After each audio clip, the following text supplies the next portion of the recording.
പ്രവണത, ഉത്തരേന്ത്യൻ പ്രവണത കേരളത്തിലില്ലാതിരുന്നത്. അതുകൊണ്ട് ഏതെങ്കിലും ഒരു മുനിസിപ്പാലിറ്റിയിലോ ഏതെങ്കിലും ഒരു പഞ്ചായത്തിലോ ഏതെങ്കിലും ഒരു ബ്ലോക്ക് പഞ്ചായത്തിലോ ആരെയെങ്കിലും ചാക്കിട്ട് പിടിച്ച് പ്രസിഡൻ്റാക്കി ആ ഭരണ സംവിധാനത്തെ കൈക്കലാക്കേണ്ടുന്ന ഒരു തരത്തിലുള്ള ത്വരയും CPIM-നില്ല. അതാണ് അടിസ്ഥാനപരമായ കാര്യം. ഇനി ഇതിൻ്റെ ഭാഗമായിട്ട് നിങ്ങൾ ചൂണ്ടിക്കാണിക്കുന്ന കാര്യം പരിശോധിച്ച് ആവശ്യമായ നിലപാട് ഞങ്ങൾ സ്വീകരിക്കും. വരട്ടെ. അതെ, അതാ പറഞ്ഞത്. അതിനെപ്പറ്റി ഞാൻ പറഞ്ഞത്. ഞങ്ങൾക്ക് ഈ 50 ലക്ഷം കൊടുത്തിട്ട് ആളെ പിടിക്കേണ്ട യാതൊരു കാര്യമില്ലെന്ന് എല്ലാവരും പറയില്ലേ. വെറുതെ ഇങ്ങനെ ഓരോന്നിങ്ങനെ പറഞ്ഞുകൊണ്ടിരിക്കുക. ചോദിക്കണം, അവരോട് ചോദിക്കണം ആരാ പറഞ്ഞത്, എന്താണ് സ്വീകരിക്കുമെന്ന് പറഞ്ഞല്ലോ. അതിന് ഞങ്ങൾക്ക് എന്താ തർക്കമുള്ളത്? ഞങ്ങൾക്ക് എന്തെങ്കിലും മറച്ചു വെക്കാനുണ്ടെങ്കിൽ ഇന്ത്യയിൽ പിന്നിൽ പ്രശ്നമുള്ളൂ. നിങ്ങൾ പലരും എടുക്കുന്ന നിലപാടല്ലല്ലോ ഞങ്ങൾ എടുക്കുന്ന നിലപാട്. ഞങ്ങൾ പരസ്യമായി ജനങ്ങളോട് പറഞ്ഞുകൊണ്ടല്ലേ നിലപാട് സ്വീകരിക്കുക. ആ നിലപാടാണ് സ്വീകരിച്ചത്. ഇനിയും ഏതെങ്കിലും രീതിയിൽ അവിടെ അത്തരത്തിലുള്ള പ്രശ്നമുണ്ടെങ്കിൽ അന്വേഷിക്കട്ടെ എന്നുള്ള നിലപാടാണ് ഞങ്ങൾ സ്വീകരിക്കുന്നത്. ഒന്നും മറച്ചു വെക്കാൻ ഞങ്ങൾ ഉദ്ദേശിക്കുന്നത്. കുതിര കച്ചവടം ഇല്ല എന്നുള്ള കാര്യം ഞാൻ ആദ്യം തന്നെ പത്രസമ്മേളനത്തോട് പരസ്യം പറഞ്ഞതാണ്. അതുകൊണ്ടാണ് ഈ പറയുന്ന പ്രവണത യഥാർത്ഥത്തിൽ കേരളത്തിൽ പൊതുവേ ഇല്ലാതിരുന്നത്. എന്നിട്ടും കോൺഗ്രസ് ഐക്കാർ പൂർണ്ണമായിട്ട് BJP ചേർന്ന് ഭരണം പിടിച്ച അനുഭവം കേരളത്തിലുണ്ട്. മറ്റൊരു പഞ്ചായത്തിൻ്റെ സ്ഥിതി അതാണല്ലോ. അത് മുഴുവൻ, അതായത് ജയിച്ചു വന്ന മുഴുവൻ കോൺഗ്രസ് നേതാക്കന്മാർ ഉൾപ്പെടെയുള്ളവരെല്ലാം BJP ചേർന്ന് BJPയുടെ ഭാഗമായിട്ട് അവിടെ ഭരണം പിടിച്ച ഞങ്ങൾക്ക് 8 സീറ്റുണ്ട്. ആ 8 സീറ്റ് മറികടക്കാൻ വേണ്ടി നടത്തിയ പണിയായത്. അങ്ങനെയുള്ള നിലപാട് ഞങ്ങളില്ല. അതാണ് ഈ കാര്യം.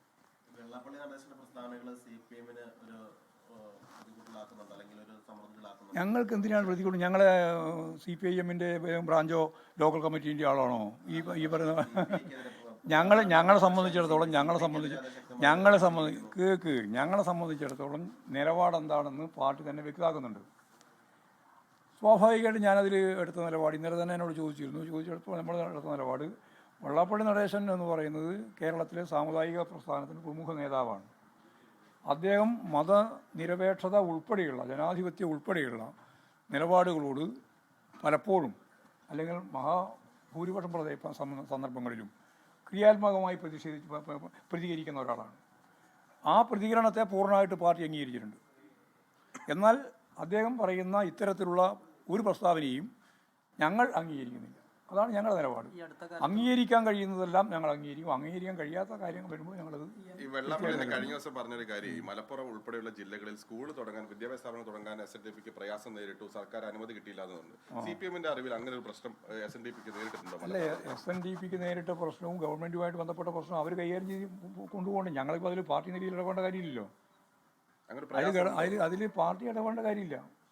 അത് ഗവൺമെൻറ് എന്ന നിലയിൽ ഏതെങ്കിലും രീതിയിൽ എവിടെയെങ്കിലും ഏതെങ്കിലും പ്രദേശത്ത് SNDP ആയാലും മറ്റാരായാലും സ്കൂൾ തുടങ്ങുന്നതിന് പ്രയാസം ഉണ്ടായിട്ടുണ്ടെങ്കിൽ ആ പ്രയാസം പരിഹരിച്ച ആവശ്യമായ നിലപാട് സ്വീകരിക്കാറുണ്ട്. അതിൽ ഞങ്ങൾക്ക് തർക്കമുള്ളത്. അതിലൊന്നും ഞങ്ങൾക്ക് പ്രശ്നമില്ല. അങ്ങനെയൊന്നും തോന്നുന്നില്ല. വെറുതെ ആവശ്യമില്ലാതെ ആൾക്കാരെ അനാവശ്യമായ ചോദ്യം ചോദിക്കുക. എന്ന് പറഞ്ഞാൽ ചോദ്യം ചോദിക്കാനില്ലെങ്കിൽ ചോദിക്കാതിരിക്കുന്ന ഞാൻ. അതാ ഞാൻ പറഞ്ഞു. നിങ്ങൾ മോശക്കാരാക്കി ചിത്രീകരിക്കുന്ന ഒരാളെ പിന്തുണയ്ക്കുമ്പോൾ അയാൾക്കൊപ്പം നിൽക്കുന്നു. അയാൾക്കൊപ്പം നിൽക്കുന്നു ഇല്ല, ഉണ്ടാകുന്നില്ല. നിങ്ങൾ ഉണ്ടാക്കിയത് അത് യഥാർത്ഥത്തിൽ മാധ്യമങ്ങൾ ഉണ്ടാക്കിയിട്ടുള്ളതാണ്. ഭൂഷ രാഷ്ട്രീയ പാർട്ടികൾ ഉണ്ടാക്കിയതാണ്. അല്ലാതെ ഞങ്ങൾ അങ്ങനെ ഒരു നിലപാടൊന്നും ചെയ്യുന്നില്ല. ജനങ്ങൾക്ക് വേണ്ടി നിൽക്കുകയും ആ മലപ്പുറം എന്ന് പറയുന്ന ഒരു ജില്ല രൂപീകരിക്കുന്നതിന് വേണ്ടി നേതൃത്വം കൊടുത്ത പാർട്ടിയാണ് അടുത്ത മുന്നണിയുടെ CPIM എന്നും. ഞങ്ങളല്ല തന്നെയാണ് അടുത്തത്. ആ മലപ്പുറത്തിനെതിരായിട്ട് പറയേണ്ട ഒരു കാര്യമില്ല. പറഞ്ഞാൽ ആരും അംഗീകരിക്കൂല. അത്ര തന്നെ. പിന്നെന്താ ഞങ്ങൾ അംഗീകരിക്കൂല. ആരംഗീകരിക്കുന്നു? അംഗീകരിക്കണോ? അതാ കാര്യം നിങ്ങൾ പറഞ്ഞ് അംഗീകരിപ്പിക്കണം എന്നുള്ള ചോദ്യം അനാവശ്യമായ ചോദ്യം നിങ്ങൾ ചോദിച്ചുകൊണ്ടിരിക്കുന്നത്. കാര്യമില്ലാതെ സീരിയസ് ആയ ചോദ്യം ചോദിക്കാൻ. മുസ്ലിം വിരുദ്ധ നിലപാട് തന്നെയാണ്. മുസ്ലിം വിരുദ്ധ നിലപാട് ഞങ്ങൾ അംഗീകരിക്കുന്ന നിലപാടല്ല. അതിന് മനസ്സിലായില്ലേ? മുസ്ലിം വിരുദ്ധ നിലപാട് ഞങ്ങളുടെ നിലപാടല്ല. വർഗീയതക്കെതിരായിട്ടുള്ള നിലപാട് ഞങ്ങൾ ഉറച്ച നിലപാടാണ്. അത് ഭൂരിപക്ഷ വർഗീയതയും ന്യൂനപക്ഷ വർഗീയതയും അത് ശക്തിയായിട്ട് വളരെ വ്യക്തമല്ലേ. പിന്നെ പറയുന്നവരുടെ നിലപാട് എന്തായിരിക്കും? ഞങ്ങളുടെ നിലപാടിനോട് വിരുദ്ധമായ നിലപാട് സ്വീകരിക്കുന്നവരോട് ഞങ്ങൾക്കുള്ള നിലപാട് കൃത്യമായ അടയാളപ്പെടുത്തപ്പെട്ട നിലപാട് തന്നെയാണ്. നിങ്ങൾക്ക് അതാ പറയേണ്ടി കഴിഞ്ഞാൽ എന്നെ കൊണ്ട് പറയിപ്പിക്കലാണ്. പറഞ്ഞ ഒരാൾ ഒരു കാര്യം പറഞ്ഞ ഉടനെ തന്നെ ആൾ വർഗീയവാദിയാവുമോ? നിങ്ങളല്ലേ നടത്തിക്കൊണ്ടിരിക്കുന്നത്? തിരുത്താൻ തയ്യാറാവുന്നില്ലെങ്കിലല്ലേ നോക്കാം. അതില്ലല്ലോ. മാഷെ വെള്ളാപ്പള്ളിയെ മുഖ്യമന്ത്രി കാറിൽ വർഗീയവാദിയായിട്ടൊന്നും ഞങ്ങൾ ചിത്രീകരിക്കുന്നില്ല കേട്ടോ. അതിൻ്റെ അവസാനം നാളത്തെ നിങ്ങളുടെ ഇതിൽ എ.ബി. ഗോവിന്ദൻ വെള്ളാപ്പള്ളി നടേശൻ വർഗീയവാദി അത് പറയാൻ വേണ്ടിയില്ലേ? നിങ്ങൾക്കെല്ലാം പറഞ്ഞാൽ പത്രപ്രവർത്തനത്തെ സംബന്ധിച്ചിടത്തോളം നല്ലൊരു ധാരണ വേണം.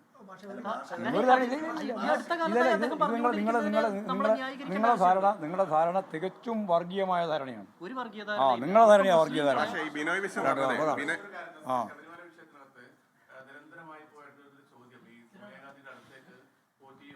അതെ അതെ, ഈ പത്രക്കാർക്കൊക്കെ ഒന്നും ഇപ്പോൾ ആ ചോദ്യമില്ല. എന്താ കാരണം അറിയാം, മറ്റ് കണ്ട ആദ്യം ചോദിക്കുന്ന സ്വർണ്ണപ്പാളി സംബന്ധിച്ച് നിങ്ങളുടെ അഭിപ്രായം എന്താണ് എന്നുള്ളതാണ്. ഇപ്പോൾ മിണ്ടുന്നില്ല, പത്രക്കാർക്ക് മിണ്ടാട്ടുമില്ല, നിങ്ങൾക്ക് ആർക്കും മിണ്ടാട്ടുമില്ല. ചോദിച്ചില്ല നിങ്ങൾ ഇതുവരെ? നിങ്ങൾക്ക് ചോദിക്കാൻ താല്പര്യമില്ല. നിങ്ങൾക്ക് ചോദിക്കാൻ തന്നെ താല്പര്യമില്ല. എന്താ താല്പര്യമില്ല എന്നറിയോ? താല്പര്യമില്ലാതിരിക്കുന്നതിൻ്റെ അടിസ്ഥാനം എനിക്കറിയാം, വർഗപരമാണത്. അതുകൊണ്ടാണ് നിങ്ങൾ ഇതേവരെ സംരക്ഷിക്കാൻ നടന്ന ആളുകളെല്ലാം ഇതിൻ്റെ തന്നെ ഭാഗമായിട്ട് വരുന്നു എന്ന് വന്നപ്പോൾ നിങ്ങൾ മലക്കം മറിഞ്ഞിട്ട് ആ കാര്യം ഇനി അധികം മുന്നോട്ടേക്ക് പോകേണ്ടതില്ല തീരുമാനത്തിന്റെ ഭാഗമായിട്ടാണ്. സെൻട്രൽ ഏജൻസി അന്വേഷിച്ചു കഴിഞ്ഞാൽ ഇതിലിപ്പോ സോണിയാഗാന്ധി ആണെങ്കിലും രാഹുൽ ഗാന്ധി ആണെങ്കിലും ആരാണെങ്കിലും അത് പുറത്തു വരുമല്ലോ. സെൻട്രൽ ഏജൻസി വേണോ എന്നുള്ളത് ഞങ്ങൾ തീരുമാനിക്കേണ്ട കാര്യമല്ല. ഞങ്ങൾ ആദ്യം മുതലേ നിലപാട് സ്വീകരിച്ചിട്ടുണ്ടായിരിക്കും. അതിനടുത്ത നിലപാട് SIT അന്വേഷണം വേണം, ഹൈക്കോടതിയുടെ നേരിട്ടുള്ള കീഴിലെന്നാണ് ഞങ്ങൾ പറഞ്ഞത്. അതിനെ കൃത്യമായിട്ട് അന്വേഷിച്ച് മുന്നോട്ടേക്ക് പോകാൻ സാധിക്കുള്ളൂ. ആ നിലപാടാണ് പിന്നെ ഹൈക്കോടതി തന്നെ സ്വീകരിച്ചത്. അതുകൊണ്ടാണ് ഹൈക്കോടതി SITയെ തീരുമാനിച്ച് അവരന്വേഷണം നടത്തിക്കൊണ്ടിരിക്കുകയാണ്.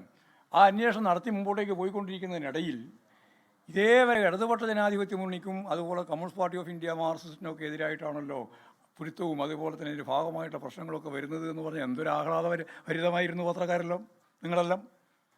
പക്ഷേ ഇപ്പം നോക്കുമ്പോൾ എന്താ, ഇപ്പോൾ അത്ര ആഹ്ലാദം കാണുന്നില്ല. കാരണം എന്താ, മെല്ലെ മെല്ലെ എത്തിയിട്ട് എന്തിനാണ് ഈ രണ്ട് പ്രധാനപ്പെട്ട പ്രതികൾ എന്ന് പറഞ്ഞാൽ, ഒന്ന് കൊള്ള നടത്തുന്ന നേതൃത്വം കൊടുത്ത ഒന്നാം പ്രതി, രണ്ട് ഈ കൊള്ള മുതൽ വാങ്ങിയിട്ടുള്ള അതിൽ തന്നെയുള്ള പ്രതി, ഈ രണ്ടുപേരും സോണിയാഗാന്ധിയെ പോലെ വളരെ സുരക്ഷിതമായ പശ്ചാത്തലമുള്ള, ഒരു തരത്തിലും അവിടെ ഈച്ചക്ക് പോലും പ്രവേശിക്കാൻ പാടില്ലാത്ത അത്ര ഗൗരവമുള്ള എല്ലാ സെക്യൂരിറ്റിയും നൽകുന്ന ഒരാളെ എന്തിന് കാണാൻ പോയി എന്നുള്ള ചോദ്യം വളരെ പ്രസക്തമായ ചോദ്യമല്ലേ? ഇതേവരെ പറഞ്ഞിട്ടില്ലല്ലോ മറുപടി.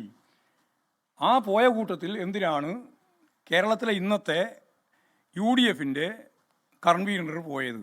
അന്ന് കൺവീനറല്ല, ഇന്ന് കൺവീനർ പോയത്. അതുപോലെ തന്നെ MP എന്തിനാണ് പങ്കെടുത്തത്? ആൻ്റോ ആൻ്റണി എന്തിനാണ് ആ പരിപാടിയിൽ പങ്കെടുത്തത്?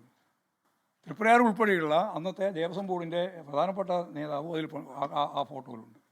ഇവരെല്ലാം എന്തിനാണ് പോയത്? ആരാണ് ഇവർക്ക് അപ്പോയിൻമെൻറ്റ് തയ്യാറായി കൊടുത്തത്? ഈ ചോദ്യം പ്രസക്തമായ ചോദ്യമാണ്. ആ ചോദ്യത്തിന് ഇന്നും ഉത്തരം കിട്ടിയിട്ടില്ല.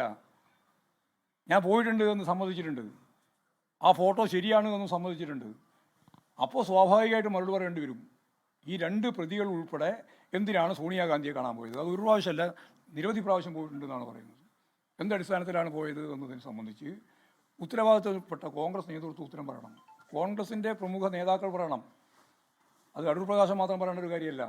എന്തടിസ്ഥാനത്തിലാണ് സോണിയാഗാന്ധിയെ കാണാൻ ഇവർ പോയത്? എന്തായിരുന്നു കാരണം? ഇപ്പോഴാണെങ്കിൽ നിരവധിയായ പുതിയ വിവരങ്ങൾ വന്നുകൊണ്ടിരിക്കുകയാണ്. ആ പുതിയ വിവരങ്ങൾ വരുന്നതിനനുസരിച്ച് തീർച്ചയായിട്ടും ഇതിനെ സംബന്ധിച്ച് കൃത്യമായ മറുപടി ജനങ്ങൾക്ക് ലഭിക്കണം. അപ്പോൾ ആ പ്രശ്നം വന്നപ്പോൾ SITയെ ഇനി ഞങ്ങൾ വിശ്വസിക്കില്ല. കാരണം SIT എന്ന് പറയുന്നത് ഇവരെന്താ ധരിച്ചിട്ടുള്ളത്? അത് ഹൈക്കോടതിയുടെ ഭാഗമായിട്ടുള്ളതല്ലേ? ആ സംവിധാനത്തിൽ അന്വേഷിച്ചുകൊണ്ടിരിക്കുന്നത്. അന്വേഷിച്ച് ആവശ്യമായ നിലപാട് സ്വീകരിച്ച് മുമ്പോട്ടേക്ക് പോകും. അത് വരുമ്പോൾ കൃത്യമായിട്ട് അറിയും ഓരോരുത്തരുടെയും പങ്ക് എന്താണ് എന്നും. ആ പങ്കിനെ അടിസ്ഥാനപ്പെടുത്തി ഞങ്ങൾ നിലപാട് സ്വീകരിക്കും. ഇല്ലേ അവർ പറയട്ടെ, ഹൈക്കോടതിയല്ലേ പറയണം. അതാ ഞാൻ പറഞ്ഞത്, ഹൈക്കോടതി പറയട്ടെ. ഇത് ഇവിടെ നിൽക്കില്ല, അപ്പോൾ വേറെ അന്വേഷിച്ചോട്ടെ, ഞങ്ങൾക്ക് എന്താ കുഴപ്പം? ഉടനെ അതാണ്. അപ്പോൾ ഗോവിന്ദ മാസ്റ്റർ CBI വന്നാലും കുഴപ്പമില്ല എന്ന് പറഞ്ഞിരിക്കുന്നത് ഏതാണല്ലേ? നിങ്ങളല്ലേ ഞാൻ പറഞ്ഞിരിക്കണ്ട.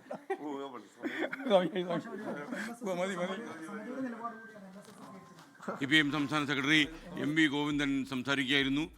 സംസാരം അവസാനിപ്പിക്കുമ്പോൾ മാധ്യമക്കാർക്ക് കിട്ടും ഒരു പരിഹാസം.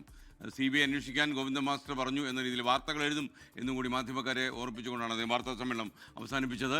ലോകത്തെവിടെയായാലും ഏത് സമയത്തും 24 വാർത്തകളും ഓഗ്മെന്റഡ് റിയാലിറ്റി പാക്കേജുകളും എക്സ്പ്ലെയിനറുകളും വിശദമായി കാണാൻ ഞങ്ങളുടെ YouTube ചാനൽ നിങ്ങൾക്ക് സബ്സ്ക്രൈബ് ചെയ്യാം.